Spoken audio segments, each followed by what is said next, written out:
al respecto.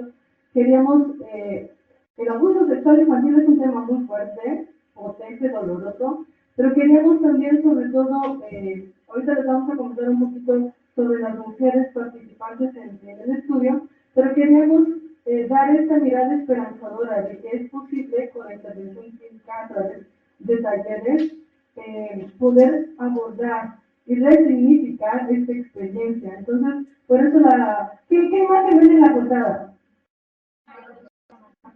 Una mariposa, y bueno, cedo el micrófono a la doctora Edwin para que les cuente respecto a la mariposa. Sí, efectivamente, cuando empezamos a buscar, yo estaba muy emocionada por la portada, me encanta mucho la fotografía, y pensaba yo ser quien tomara la foto, y aparte que quedara plasmada la foto ahí, y habíamos visto muchos libros donde la imagen es un osito que se desborda, ¿no? El relleno es una muñeca, ¿no? Ya toda maltratada. Eran libros de abuso sexual infantil, pero que transmitían mucho dolor. Y entonces yo, cuando me han preguntado por qué trabajo este tema y por qué trabajo con niños, es porque, a diferencia de otros procesos como que no tienen a lo mejor una salida a bien, cuando tú trabajas con estos niños y a lo mejor el trabajo psicoterapéutico se vuelve de un año, porque yo trabajaba con niños un año en psicoterapia, el cambio de cómo llegaban y cómo se iban era impresionante, ¿no? De su autoestima dañada, su autoestima lesionada, y cómo salían después de un año de trabajo, ya con herramientas, con mucho más fortaleza, muy seguros, con otra idea de sí mismos. Y entonces ahí fue que dije, no, creo que no quiero que se vea algo dramático, que se vea algo desalentador, a pesar de que el tema es doloroso, como bien dices, es un tema muy, muy, muy doloroso. Lo que yo quería era, pues lo comentamos, algo que diera esperanza, porque en eso va el libro. O sea, el libro tiene el testimonio de 11 mujeres con las que se trabajó en este modelo y se probó la efectividad, y a raíz de su proceso de psicoterapia también, se logró un cambio que también se refleja ahí en el libro. Aparte de que incluye la intervención detallada o descriptiva de cómo fue este modelo de intervención, se incluyen los avances y los cambios, y se incluye cómo estaban las mujeres en un inicio y cómo se van, ¿no? Entonces, esto ocurre con cualquier población, niños, familias, y era lo que se quería transmitir en la idea de hacer esta portada. Bueno, dentro de las primeras páginas, pero en general dentro de los primeros apartados del libro, se enuncian muchos indicadores, datos, que en general, para mí, yo cuando los leía, se me decían como algunos que incluso no los tenía considerados. Llamó en particular para mí la atención de cómo un tercio de los adolescentes tienen un inicio de sexualidad violenta. Y bueno, en general había muchos datos muy reveladores, y conforme pasaba veía que había factores de riesgo. Mi pregunta era un poco cómo fueron asociando estos indicadores, qué impresiones fueron generando estos indicadores y cómo se asociaron a los factores de riesgo que se enuncian dentro del libro. Muy bien. Bueno, sí, es muy alarmante cuando empiezas a leer sobre las estadísticas de abuso.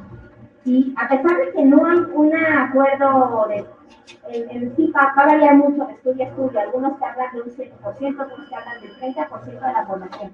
En cualquier caso, y cualquier estudio, se queda corto con respecto a la realidad de las cifras, simplemente porque es un tema tabú, es un tema doloroso, es un tema que no fácilmente cualquiera se atreve a abrir. Entonces ya no digamos que lo abran en su familia cuando son niños. Muchas veces ni siquiera lo cuentan durante toda su infancia. Y es cuando llegan a los espacios terapéuticos ya de adultas o de adultos, por otras razones que no son el abuso, cuando se empieza a tocar el tema de lo que vivieron de niños. Por consecuencias que sí están asociadas con el abuso, por muchas consecuencias que tienen que ver con muchas cosas que son, por ejemplo, la falta para poner límites, el involucramiento en relaciones abusivas o destructivas, la baja autoestima, las conductas autodestructivas y otras situaciones, la falta de confianza o de clara intimidad en los otros, y que surge después el tema del abuso que vivieron. Entonces, estas cifras que tú mencionas ahorita, aparte que son alarmantes, se quedan cortas. Además,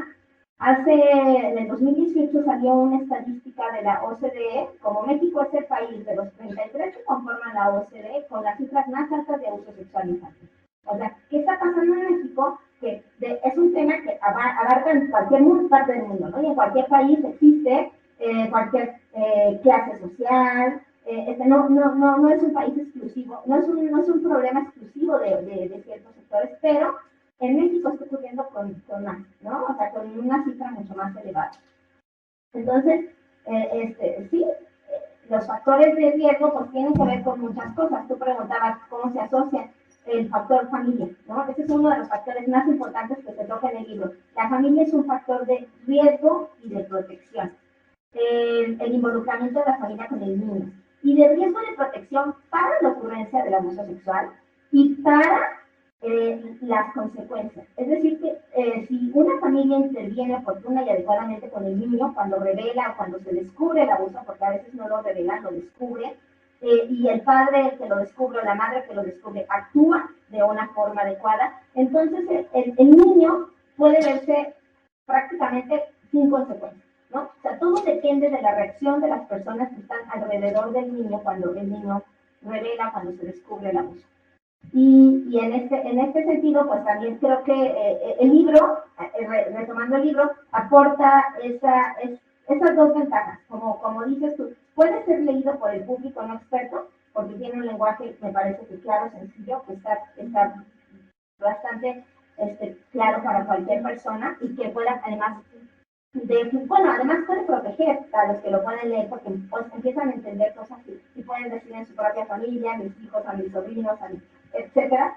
Pero también va dirigido al público, estudiantes de psicología, en formación, profesores ya formados, personal de salud, que va a tener contacto con esta problemática que está al lado, ¿no? O sea, no saben, pero yo podría decir desde mi experiencia que al menos en cada familia no nuclear, sino extensa, van a encontrar al menos un caso de abuso sexual infantil. Es decir, en todos lados está presente. No es un tema tan cercano, del que no se habla y del que tiene muchos mitos y prejuicios. Por supuesto que, tenemos que entender qué está ocurriendo para tratar de evitar, para proteger, para proveer de las herramientas, ¿no?, que facilitan esto.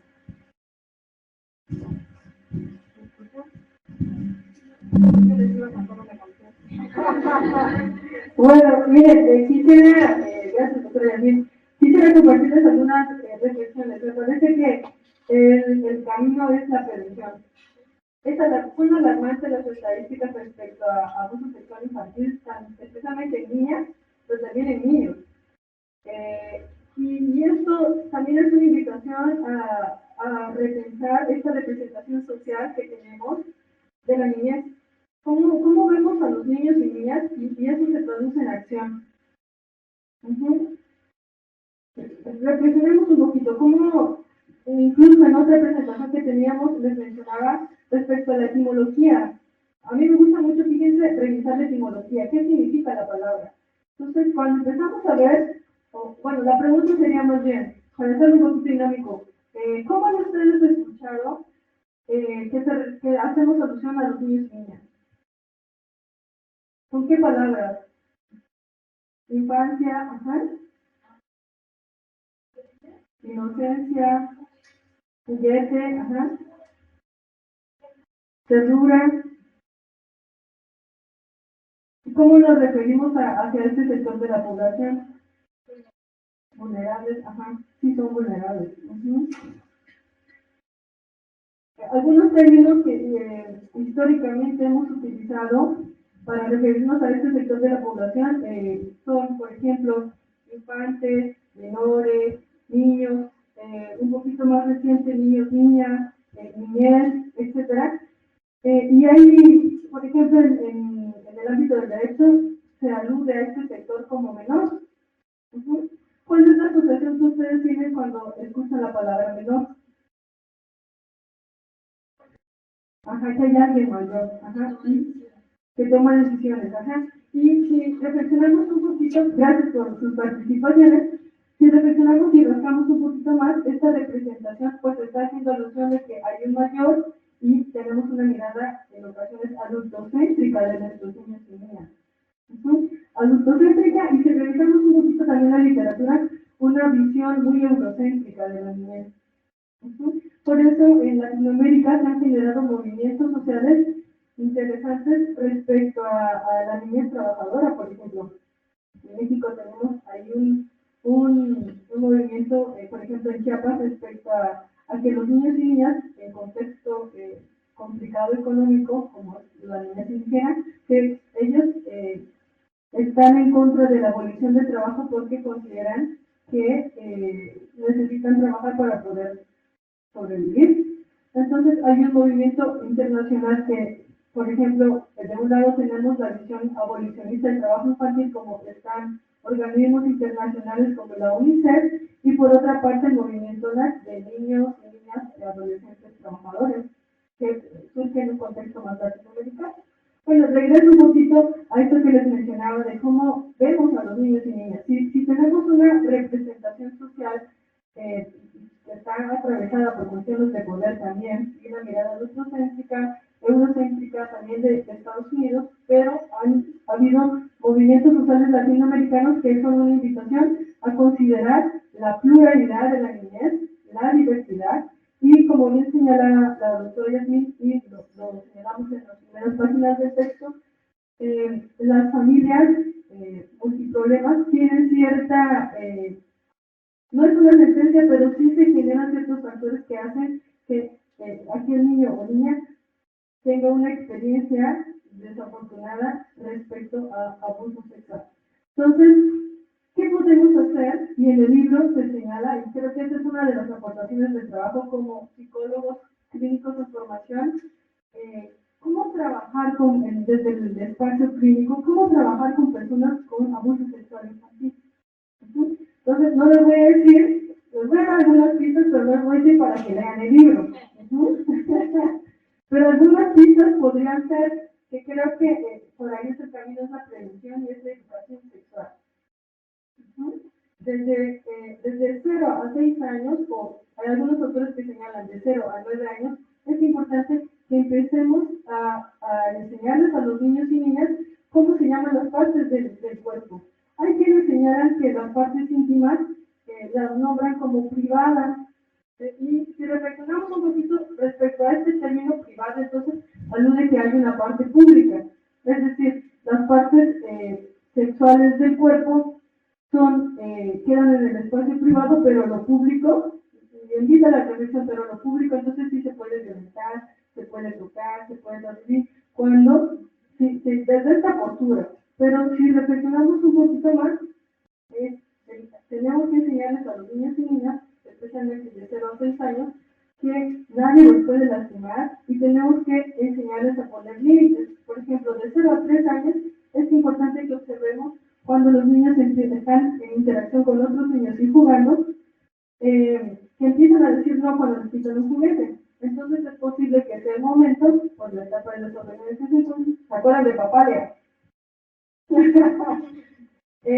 0 a 3 años, no es examen de Papalia, la psicología del desarrollo, pero de 0 a 3 el niño o la niña empieza a decir no. Entonces, cuando observamos esto, es importante que también aprendamos, le enseñemos a que puedes decir no cuando le tocan el cuerpo, cuando le levantan la voz. Ajá. Esto es importante, la educación sexual. ¿Qué otras opciones podemos tener?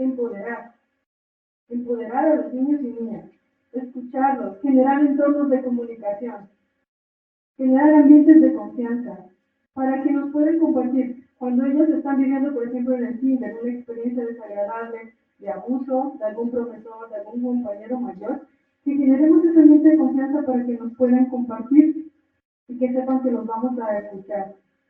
Llamar las partes de su cuerpo con el nombre. Desculpabilizar. Si algún niño o niña, por ejemplo, en el caso de las mujeres participantes en el estudio, se dedica un capítulo a la vergüenza y a la culpa, desculpabilizar, porque a veces hay niños y niñas que tuvieron esta experiencia y sienten que sienten culpa, porque sienten que tuvieron que se les enseñó, para quienes tuvieron la posibilidad de tener esta formación, que los padres enseñaron y que se los advirtieron y que no pudieron poner límites. Entonces, esta culpa que tenemos también como psicólogos clínicos en la intervención, acompañar este proceso de desculpabilizar, es importante también como una herramienta de autoprotección desde 0 a 6 años. También es importante enseñar lo que está y no permitido. Y no solamente en el ámbito sexual, sino también en el ámbito, bueno, hay quienes van a señalar que cuando empezamos a enseñar a los niños a poner los límites sexuales, que no los pueden tocar, también es importante enseñarlos a bañarse solos. Eso es bien importante, pero bueno, es un proceso. Pero a poner los límites no solo en el cuerpo, empoderarlos en el cuerpo, que sepan que ellos son dueños de su cuerpo, que nadie los puede tocar o agredir, y generar estos ambientes de confianza. Y bueno, en un momentito más les comparto algunas normas. Creo que es el camino. Entonces, un acierto de trabajo es que se generan algunas, se proponen también y se narran estrategias de intervención. Muy bien. Otro de los apartados que noté fue que ya se había comentado en un inicio, la noción de vergüenza y culpa, pero sí percibí como un esfuerzo muy encaminado a enunciar esas diferencias entre ambos conceptos, que los lectores entendieran muy bien esas diferencias conceptuales, y no sé si pudiera platicarnos un poco más sobre cómo abordaron esas nociones dentro del libro. Muy bien. Y como ya mencionaban, el tema de la culpa y la vergüenza se vuelve fundamental en la recuperación de las víctimas que viven abuso sexual infantil. Porque normalmente, como comentaba la doctora Perla, asumen que ellos fueron responsables, y ya sea por no haberlo permitido, por no haberlo evitado, por no haberlo dicho, o incluso por pensar que ellas, o ellos, porque son niños también, lo provocaron, ¿no? En esta idea de lo que socialmente construimos, ¿no? Sobre lo que debe de ser un niño, sobre que toma decisiones. Un niño no puede tomar decisiones de esta naturaleza, ¿no? Cuando vive abuso, aunque no haya dicho que no, aunque haya incluso dicho que sí, no tomó una decisión y se debe de considerar siempre que no tiene responsabilidad en el evento. Sin embargo, crece, ¿no? Sintiéndose culpable y avergonzado. Y eso se traduce justo en lo que tú preguntabas.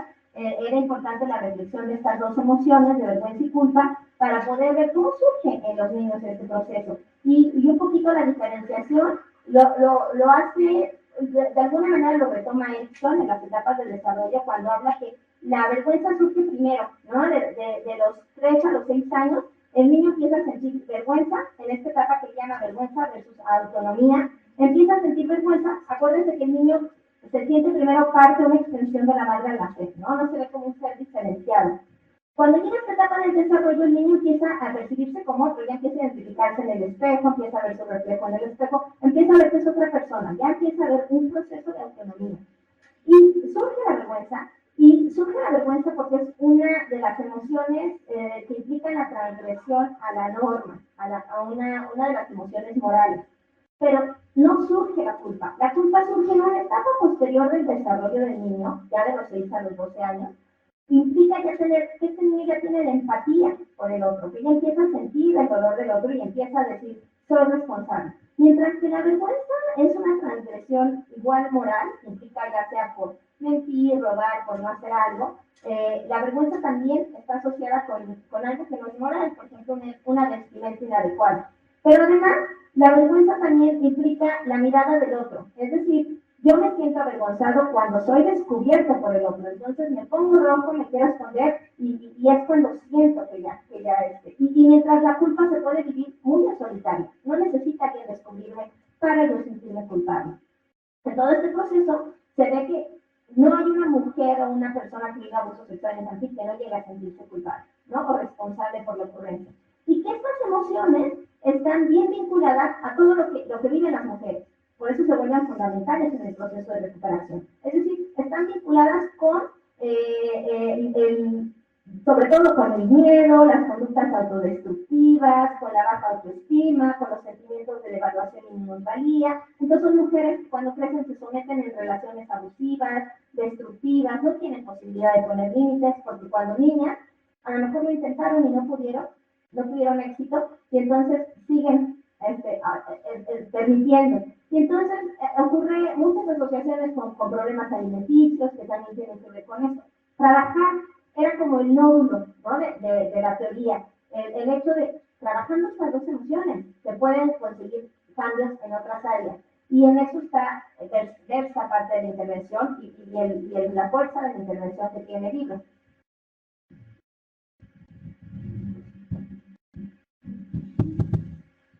También quisiera señalar que los abusadores generalmente dicen una frase que es, tal vez ya la hemos escuchado desafortunadamente, o sea, hemos leído respecto al texto, es vamos a jugar a...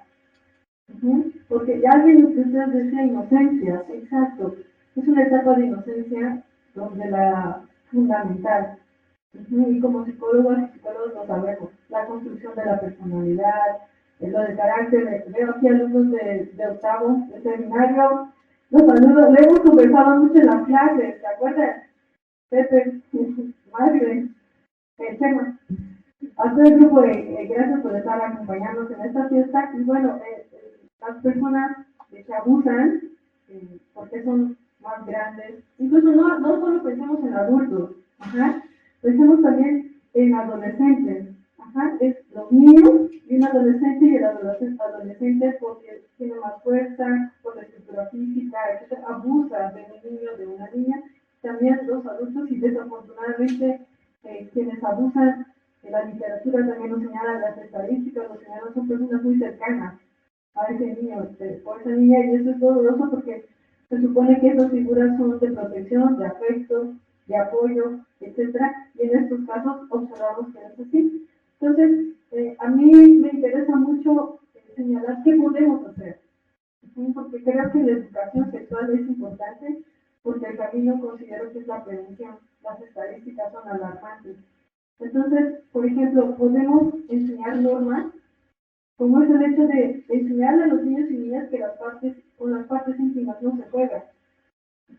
Porque incluso desde el kinder, hubo una temporada en que era muy común que estos toqueteos de los niños, entonces, como están en construcción, los juicios de valor, etcétera, los límites, entonces los niños y niñas de pequeñitos no hacen esa diferencia. Y el perpetrador, el abusador, dice, vamos a jugar a te toco, después tú me tocas, etcétera, y se naturaliza esa dinámica. Y pasan años y después, con acceso a información, o porque en la escuela le hablan de ese tema, o un compañero, una compañera, o la mamá, y se da cuenta que eso no era natural. Porque se naturaliza.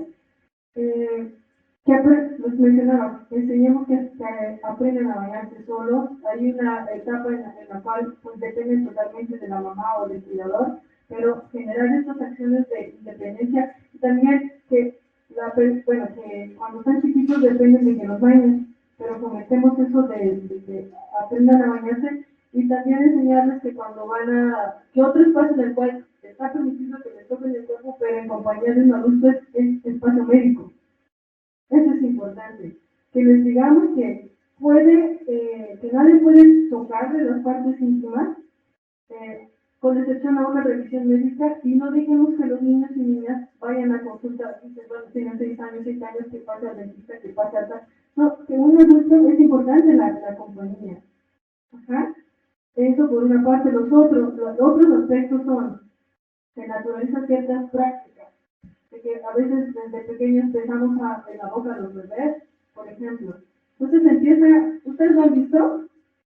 A los besos en la boca a los bebés y se van naturalizando. Entonces, enseñar que los besos o los juegos del otro se dan entre adultos, no entre adultos y niños. Con excepción a aspectos culturales en algunos países, en los cuales, por ejemplo, en Canadá, entre hermanos se dan besos en la boca. Pero en el contexto mexicano hay aspectos culturales que son diferentes, entonces, que desde pequeños enseñemos a los niños y niñas que no es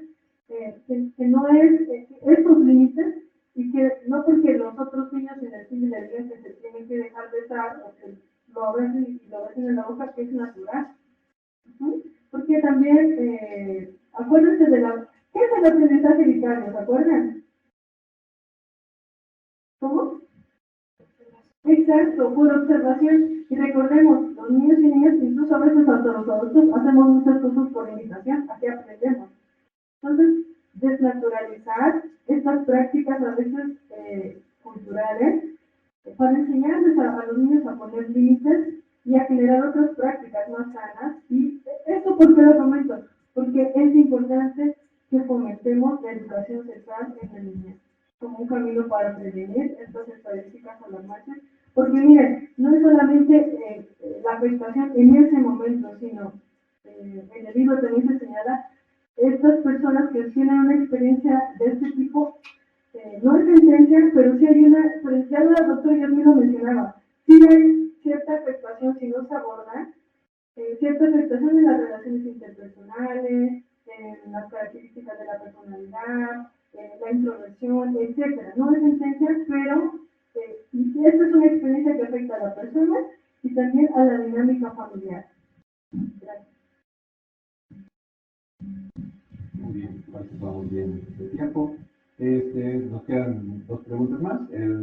Bueno, en general el libro aborda muchas propuestas de intervención terapéutica en torno al abuso sexual infantil.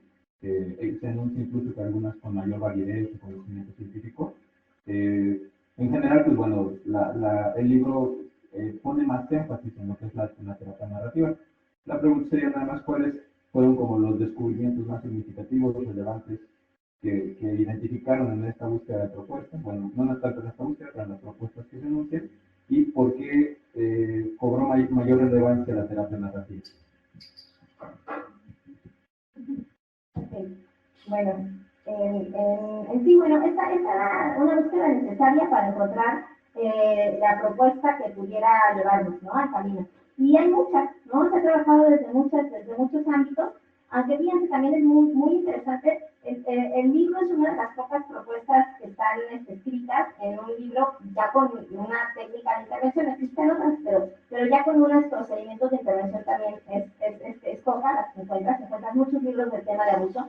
Y después de esta búsqueda, que sabemos que los cognitivos conductuales son los que suelen hacer más estudios sobre la efectividad de sus tratamientos, y los narrativos no suelen publicar tanto, ¿no?, sobre la efectividad.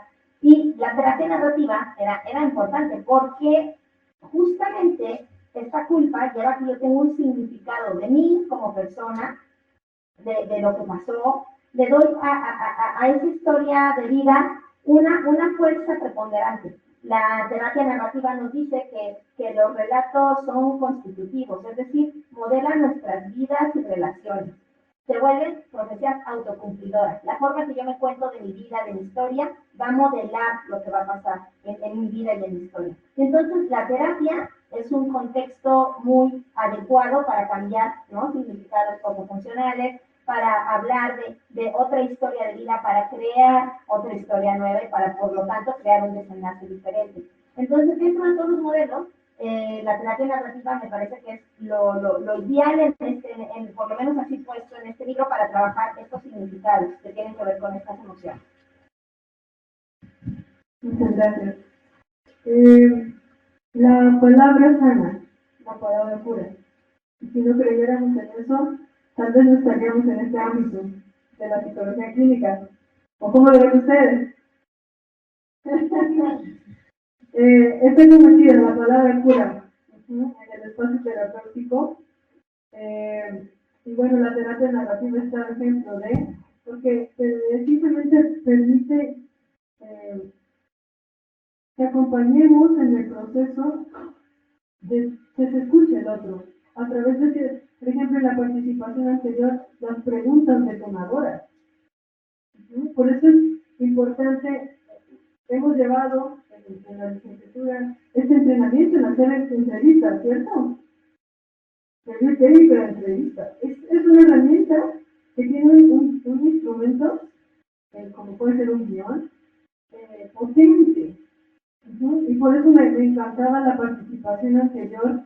Es un acierto que nos hayan abordado otros autores con otras preguntas detonadoras que inviten al otro a compartir, a recordar y a escucharse. Este ejercicio socrático, este ejercicio mayéutico, en el cual nuestra disciplina y profesión como la psicología hunde sus raíces desde los griegos, es un ejercicio potente que permite al otro ver. Coloquialmente a veces decimos, es que me cayó el 20. ¿Lo han dicho o lo han escuchado? ¿Cuándo dicen eso? Me cayó el 20. Cuando te das cuenta de algo, ajá, esos 20 son los reveladores y los que te pueden llevar a la crisis, pero también a la toma de decisión. Me di cuenta que, entonces, ¿cómo nos damos cuenta de? Y la terapia narrativa es precisamente una posibilidad de poder, a través de esta práctica clínica, poder acompañar el proceso de que el otro vea, también señalado en la ponencia anterior, y quisiera recuperarlo, es, nosotros en la intervención clínica no sabemos del otro más que el otro. Es él o ella quien sabe de su historia, quien protagoniza su historia, y nuestra intervención va a ser acompañar su proceso a través de ciertas preguntas detonadoras. Y claro, ciertas estrategias, dependiendo de qué tradición terapéutica nos enmarquemos, la cognitivo-conductual, la psicoanalítica, más humanista, las postmodernas, etcétera, que también allá teníamos una participación en este recorrido del devenir histórico de la psicología, de nuestro ponente de la conferencia magistral, fabuloso. Cómo estas terapias, en esta tercera ola, que se menciona de hay autores que nos gustan generar este término de olas. ¿Se imaginaron la ola? Pues miren, nosotros conocemos este recorrido histórico de las otras olas y estamos en un momento, y ustedes algunos ya van egresando, y pensamos en esta ola, que hay un contexto, hay tendencias, y una invitación sería que tengamos esta flexibilidad. Tal vez estamos en una corriente y nos hemos tomado en una corriente, pero también tratemos de conocernos para poder tener un juicio y criticar o incluso abrazar aquello que se pueda hacer útil. Gracias. Bueno, por último, parte de lo más interesante del libro tiene que ver con precisamente la propuesta metodológica de intervención terapéutica, en general también para dejar como ese huequito y que, ¿cómo se llama?, que los lectores y que los presentes se interesen un poco más.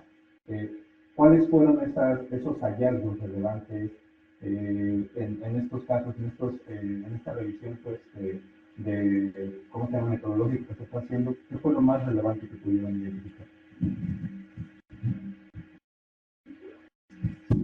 Bueno, podría decir que dentro de lo que ya se había escrito, de lo que ya se había leído o había revisado sobre abuso sexual infantil, está más bien reflejado, ¿no? O sea, yo creo que lo que dice el texto, lo que viven las mujeres del estudio, las mujeres participantes, fue bastante bien reflejado porque había 11 historias de vida, 11 casos. Entonces, en esto que nos dice la teoría sobre abuso sexual infantil, se fueron reflejando varios elementos importantes de lo que implica el abuso, y en estas historias también se refleja una posibilidad de sanación. Como hallazgo, yo creo relevante es la posibilidad de cambiar una historia que las marcó y que se vuelve transformativa a la hora de estar en un proceso de psicoterapia, ¿no? Una historia que se cuentan de una forma diferente y que cambia ahora su perspectiva y su visión de vida. Creo que el hallazgo significativo, fuera de que confirma mucho de la teoría, es cómo van cambiando estas mujeres su forma de percibir. Creo que considero que la aportación tiene dos grandes dimensiones. Por una parte, la de intervención, que es lograr la resignificación de una historia dolorosa, analizarla, aceptarla, hablarla en la terapia narrativa y verla de manera diferente, incluso aceptarla. Creo que en términos clínicos esa es la aportación. Ver que estas 11 mujeres que tuvieron de la niñez una experiencia de abuso sexual infantil, cuando se hizo la intervención a través de la terapia narrativa, y en el libro vienen las actividades que se realizaron. Me parece que eso es una suerte de trabajo también, porque podemos aceptar que es un problema social con diferentes dimensiones, familiar, etcétera. Una dimensión social también importante, invita a hacer investigación multidisciplinaria desde la antropología, la sociología, otras ramas de la psicología, medicina, pedagogía, etcétera. Es una problemática potente, lacerante, urgente de realizar, de abordarse, y creo que en el ámbito de la intervención, la resignificación y en el ámbito de la investigación es precisamente por aquí en donde quisiera subrayar que siempre va a ser un acierto, desde mi opinión, siempre va a ser un acierto hacer investigación respecto a grupos vulnerables, porque hay experiencias que no se registran y esta documentación que se hace es visibilizar que hay un problema. Y no solamente que queden en anécdotas de las familias o de la persona, sino a través del método científico hay un planteamiento, hay revisión documental, hay análisis de información, hay intervención, hay trabajo de campo, criterios APA. Es un producto trabajado desde el método científico y creo que generar conocimiento respecto a esta problemática es un tema pertinente, relevante, urgente y necesario de abordar. Entonces creo que esa es una aportación que el campus de Rayas Salvatierra a través de este trabajo, de esta obra editorial que sale del trabajo colaborativo, de la licenciatura en Psicología Clínica y que lo sumamos a los festejos también, es porque tenemos que tener esa mirada social comprometida con los problemas que lastiman y laceran a niños y niñas de nuestro país, como ojalá que alguien también se anime, hay muchos temas, ¿no? Pero ojalá que alguien se anime a hacer investigación sobre otro grupo vulnerable como es el adulto mayor. Que también a veces tenemos ahí una mirada o romántica o una mirada infantil del adulto mayor, pero es un sector que está demandando que las instituciones hagan investigación también, como lo es también la niñez en México, la niñez en Guanajuato, y creo que tiene esa aportación de intervención. ¿Cómo trabajamos en psicología clínica con personas con esa experiencia? He aquí algunas posibles respuestas. ¿Sí? ¿Cuál es la aportación del ámbito de investigación? Se está generando conocimiento, documentando a través de métodos científicos. Y bueno, esa sería mi reflexión en ese sentido. Creo que este libro tiene cuatro preguntas muy básicas del abuso sexual. Es decir, ¿por qué ocurre? ¿Cómo se da? ¿Qué pasa cuando ocurre? Y ¿qué hacer cuando ocurre? Entonces, gira en torno, va como por secuencia y te va ayudando a reflexionar sobre estas preguntas que me parecen también muy importantes para poder tanto prevenir, como dice la doctora, como poder intervenir también. Muchísimas gracias y bueno, daríamos el paso para recibir alguna pregunta, duda para las autoras por parte de la audiencia.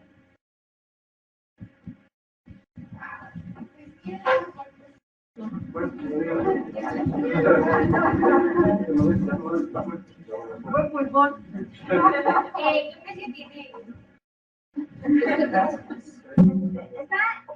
Miren, están en las bibliotecas porque el objetivo era que llegara a todos, ¿no? Y entonces pedí que pudieran acercar algunos ejemplares a las bibliotecas, ya está en la biblioteca del campus de Rayas Salvatierra, y yo quiero acercar las bibliotecas de otras universidades, no dejar ejemplares de consulta.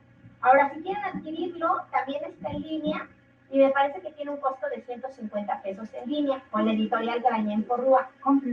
Y tenemos también la versión impresa, que está en 650, es precio oficial, pero en la librería de la UG, de la que está al lado de las escalinatas, que antes era una tienda de souvenirs, ahí la encuentran también en la mitad de precio, ¿no? O sea, ahí también les hacen a toda la comunidad académica de la UG, y les hacen 50% de descuento. Y bueno, gracias. Pero igual si quieren hablar por eso también. Comentaban acerca de que el camino era la prevención. El camino de la prevención tendrá que ir más o menos con cuestiones como crianza positiva y, por ejemplo, metodologías como Montessori y de autosuficiencia del niño, que puedan apoyar a que se hagan los espacios propicios para evitar el abuso sexual.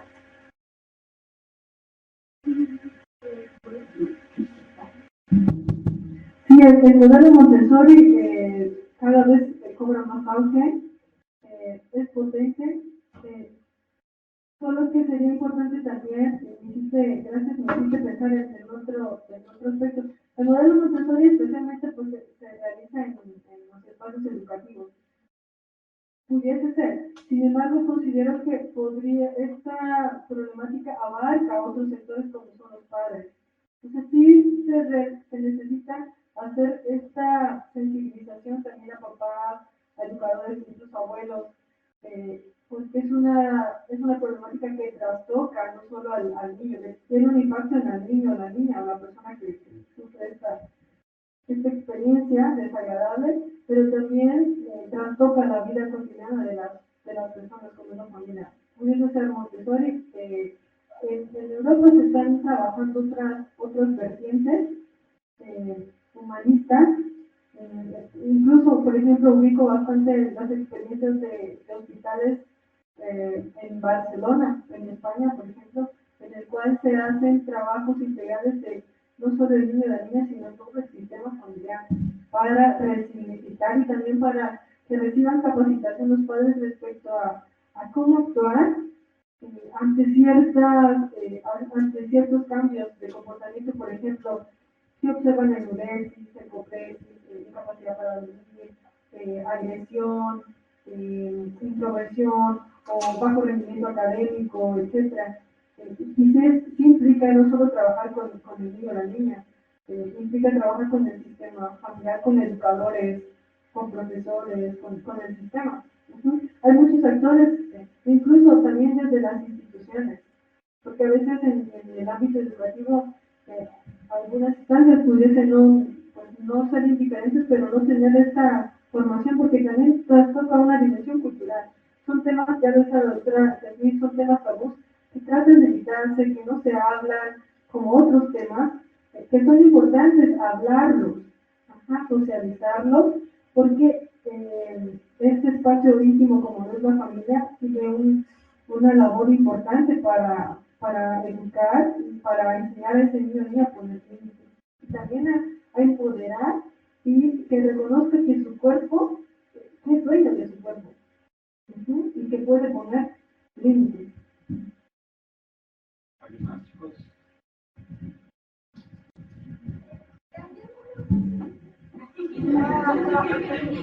Aquí buenos pulmones.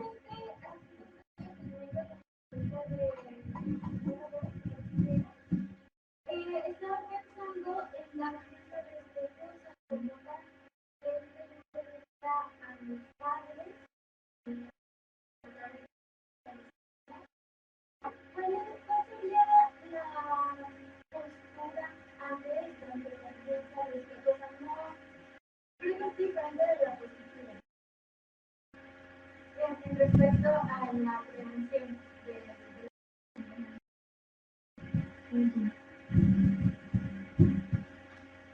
Gracias. Sí, justamente estas preguntas me parecen muy interesantes porque ahora se apuesta por eso, ¿no? Por una educación con estos dos conceptos, crianza positiva y crianza respetuosa, que abarcan todo lo que dijo ahorita la doctora Perla, que tiene que ver con esto, enseñar a los niños a ser autónomos, a poner límites, a ser niños seguros, a comunicarse, a ser asertivos, no violentarlos, ¿no? Es cualquier cosa, ya no digamos los golpes, ¿no? Sino hay humillaciones de otro tipo, para hacerlos sentir seguros y confiados en este empoderamiento que dice la doctora. Totalmente de acuerdo. Creo que estos dos que están en auge, tanto la crianza positiva como la respetuosa, abocan esto, ¿no? Yo creo que si se educa a los niños con esto, va a haber niños que ya no van a vivir abuso sexual infantil.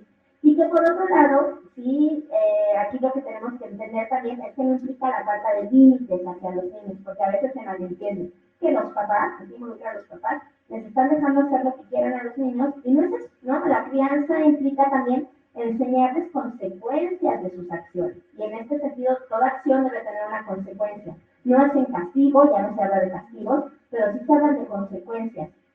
Y entonces, totalmente yo apunto que si más papás se concientizan sobre esto, vamos a tener niños muchísimo más sanos, más seguros, más confiados y con menos vulnerabilidad para vivir abuso sexual infantil, ¿no? Eso yo también creo que por ahí va el camino en estos temas. temas que abarcan. Y bueno, ya respecto a ese punto, quisiera subrayar, ya en algún momento lo señalaba, claro que implica directamente la dinámica familiar, pero también creo que involucra aspectos de nivel macro, políticos, sociales, culturales, etcétera. Yo creo que tenemos también de cierta manera que reflexionar respecto a cómo vemos a los niños. Un poco ya se los mencionaba. ¿Qué representación tenemos de la niñez? Porque eso se traduce en acción.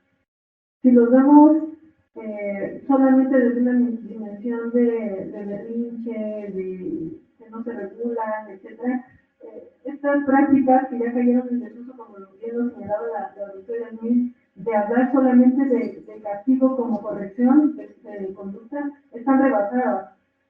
Si tenemos una representación social de niños con capacidad de agencia, con capacidad de empoderarse, con capacidad de ponerse límites, están en otro momento del desarrollo, como la adolescencia, la juventud, adulto mayor, etcétera, espero que así sea, y es una invitación, vamos a cambiar el chip. Y vamos a respetar también cuando los niños nos dicen no, vístete así, arregla tu cuarto, dicen no, y con una mirada autocéntrica es imposición. ¿Por qué no?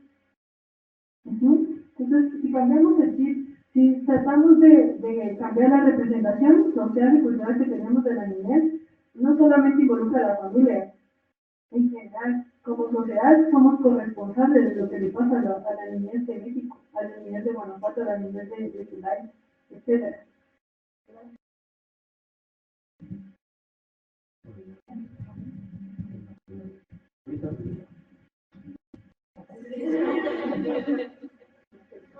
Primero, muchas gracias por la presentación, felicitarlas y agradecerles pues, este abordaje, ¿no? Muy importante.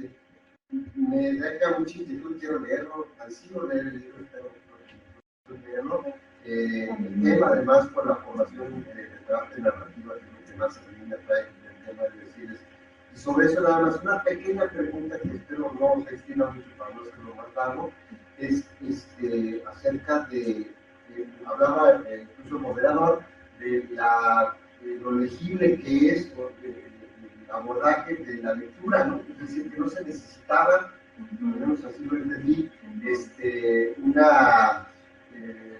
conocimiento muy técnico acerca de lo que es la terapia narrativa y demás. Sin embargo, si alguien quisiera leer el libro con fines de réplica, de estrategia, ¿qué tanto o qué tan conveniente es el conocimiento previo acerca de la terapia narrativa?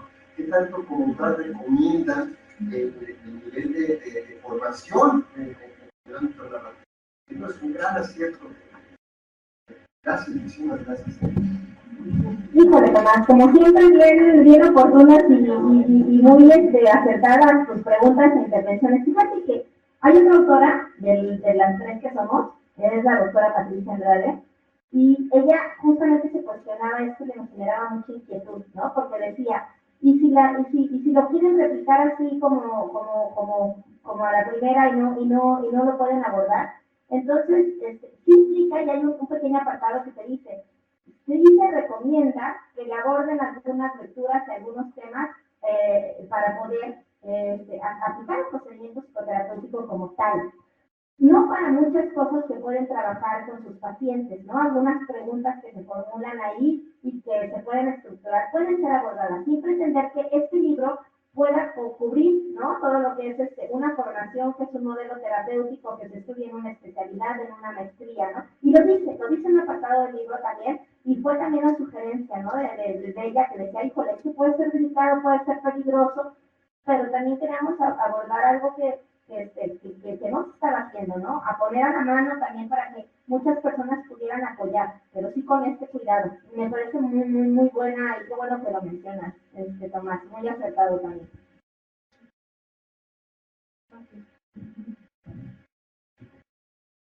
Bueno, yo me voy a regresar un poquito a lo que estaba hablando antes la doctora Perla, sobre los aspectos macros.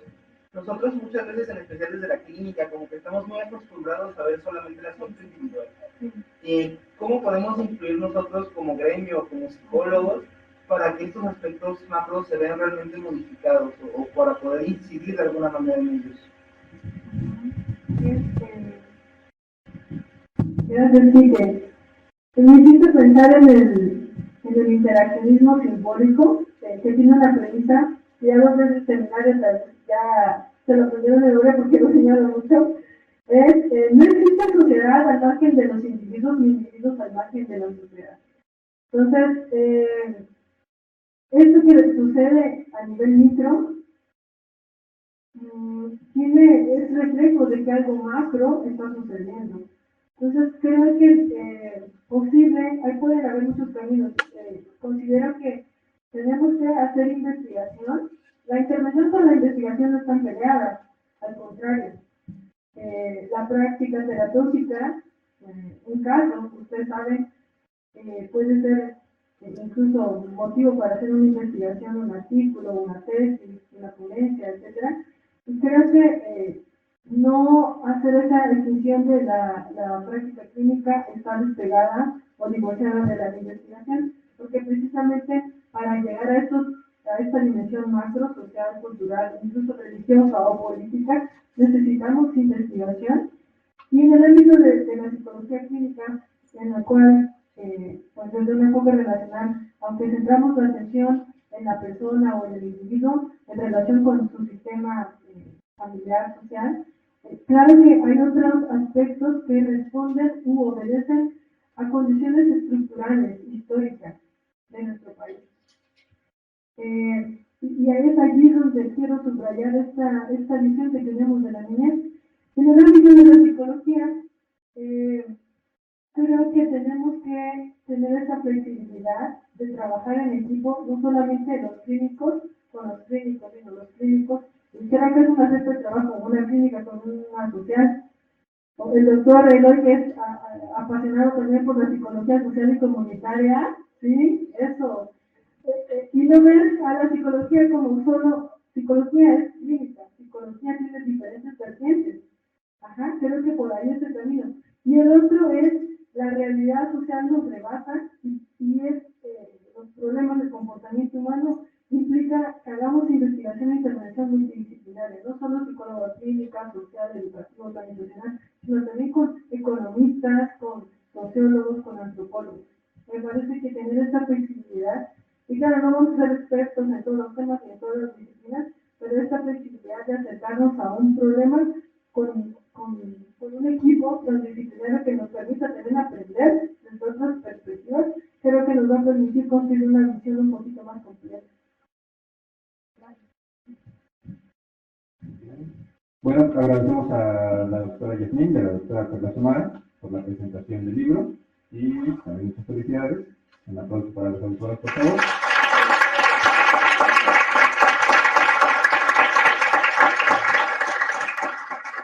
Y para el tema de la gran paso del micrófono al doctor. Bien, muchas gracias. Yo creo que de este material se puede hacer un montón de cosas, ¿no? Como quedamos buenas tardes a hablar del material, ¿no? Estamos ahí en el México de los Quijotes y hablar del material. Y puede platicar sobre lo que tiene, porque hay muchas cosas que decir sobre el libro. Pero bueno, vamos a cerrar el evento. Este evento de la celebración del Día del Psicólogo fue intenso, ¿no? Yo creo que la palabra adecuada fue potente. Hay mucha gente detrás de la organización del evento. Yo estoy pidiendo un reconocimiento para Enrique de Arriba. Detrás de todas las actividades que utilizamos con mi computadora para que me generan ya con el digital y todo, en área de comida. Y bueno, y la gente de AETIC, muchísimas gracias. En nombre de AETIC hay más gente que está involucrada. Y bueno, creo que con esto se demuestra que el área de psicología clínica tiene mucho. Estamos tratando de generar una visión más amplia para que su formación se enriquezca. Esa es la intención. Tienen más cosas por hacer, y yo espero que en estas próximas cosas que estamos pensando en realizar, pues contar con su perspectiva. ¿Sí? Muchísimas gracias. Y bueno, hablando de estos temas, pues para cerrar, yo quisiera, como quisiéramos un poquito diferente. ¿Y qué podemos hacer? Pues pasarnos para acá, tomamos una foto con Evelyn, con Perla, y con el Corri que está ahí abajo. Y con esa foto cerrar la celebración del día del psicólogo.